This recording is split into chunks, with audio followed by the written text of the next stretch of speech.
Hello, everyone. I wanted to just sit down and record a very brief life update / year in review vlog, and then maybe even look at what I'm planning on doing in the next year. So there were a couple things that I decided that I was going to try and do every month this year. I wanted to do a journal entry at the end of every month. I wanted to post to my personal Instagram account sort of a photo collage that represents the month in total. Next, I wanted to do 3 drawings per month. I did a series this year where I took the same character, but then drew them at different power levels and in 3 different styles. And I was able to do that this year as well. In addition to those things, I wanted to upload to this channel twice a month. Once near the 15th, where a video like a vlog or music or an art time lapse would come out. And then towards the end of the month, towards the 27th, a new podcast episode would come out. And I was able to do both of those every month without fail. Give or take, there were a couple months where it didn't come out exactly on the 15th or the 27th, but who's counting? Some of you might know I have a gaming channel called The Star Munchers, where a new video goes up every 3 days. So in addition to all the other stuff going on, I was also keeping on top of that, where I would record multiple episodes in one sitting and then chop them up and edit them and upload them, make the thumbnail art, all that good stuff. And I was able to do that consistently throughout this year as well. At the beginning of last year, I knew that I needed to create rhythms for myself that I could believably follow given my work and school schedules combined, and just like family and friends schedules too. I wanted to give myself achievable goals. I am really, really good at starting stuff, but I am horrible at actually seeing them through to the end.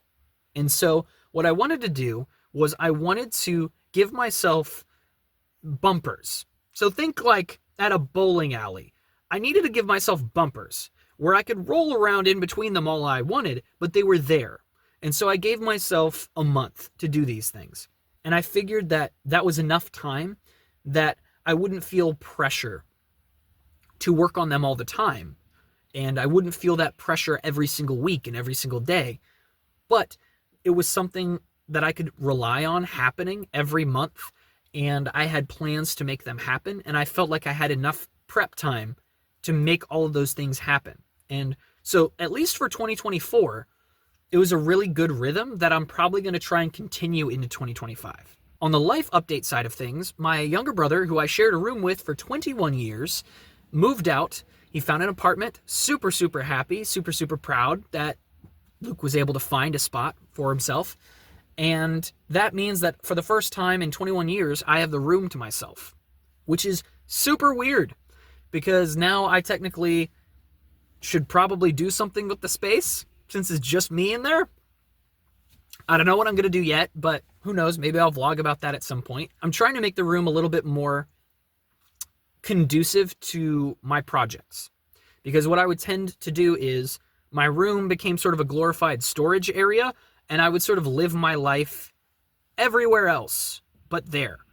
Like all my workstations were always in other parts of the house. So what I'd really like to do is make the room a place where I can create stuff and have it all centralized there. That's my plan for next year or for 2025. I would really like to pool my resources, look at what I have, look at what I'm missing, upgrade my hardware and my software to the best of my ability within reason and price, because stuff is expensive. But I'm looking to sort of like overhaul that space this year, which is super, super exciting. The next big thing that happened, and this is in order, I turned 26 a couple days ago as of the recording of this vlog. And that means that I am officially off of my parents' insurance, which that was fun. I got my stuff figured out, so I'm all good. I'm all set up. And it really was not as bad as I thought it was going to be. It just means that I need to, make a certain amount a month and I should be fine. Outside of that, I also am done with school. I am finished with the last assignments that I needed to do for my graphic design bachelor's degree. And to have that chapter closed is huge. Not because I wear some academic medal of honor, but it's because I finished it. That's the key thing. And this goes back to what I was saying earlier.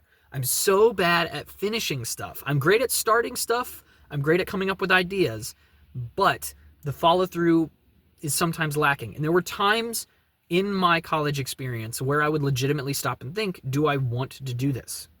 And if so, why? And I would have to re-examine that. And the answer was always because you started it. Because you want to learn these things, not so that way you'll have a piece of paper that says you learned them, but because you'll be able to take some of these things that you're learning and apply them to what you're creating, like in the moment. And I saw it happen in real time.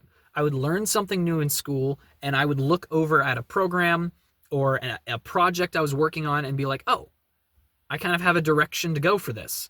I know a new tool, I know a new software, I know some new concept, some new workflow that I learned along the way, and these things are actually going to help me create in the long run.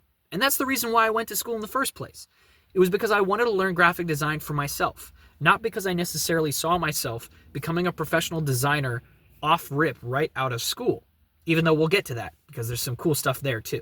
The company that I did my internship with actually reached out and asked if I wanted to pick up some hours after school with them as like a freelancer to help them with some of their projects.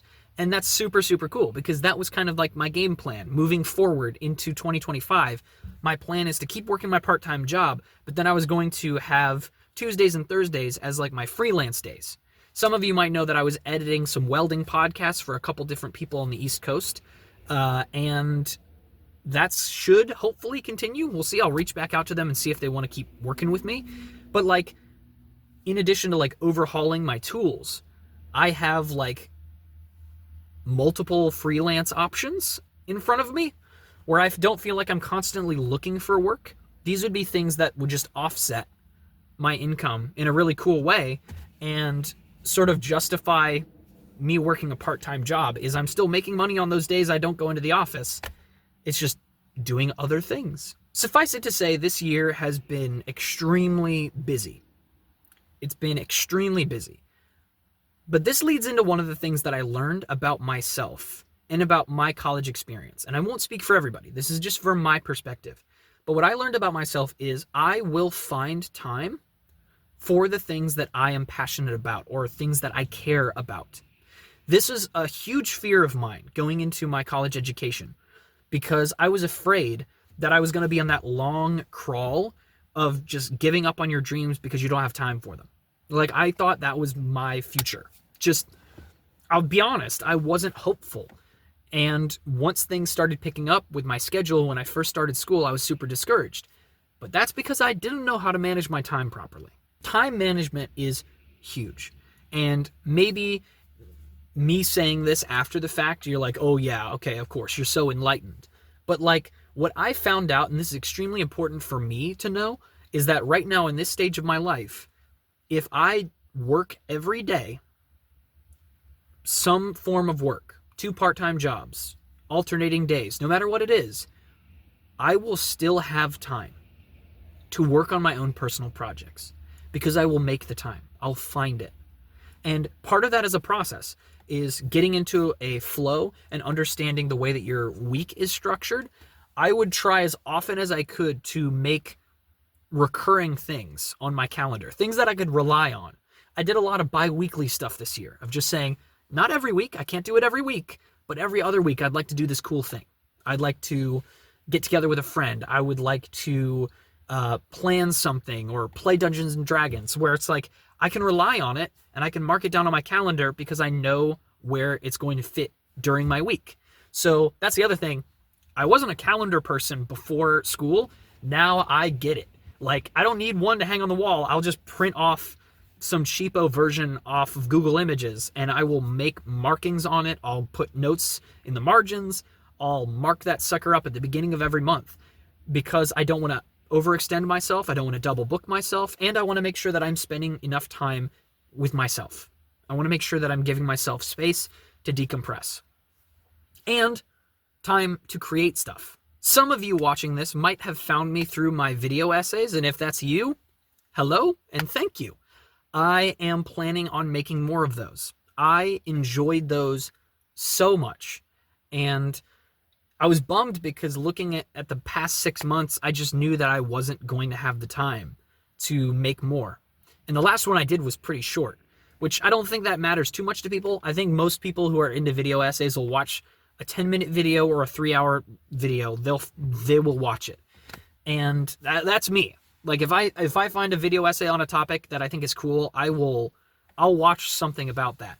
And that's the kind of video that I'm really passionate about at the moment.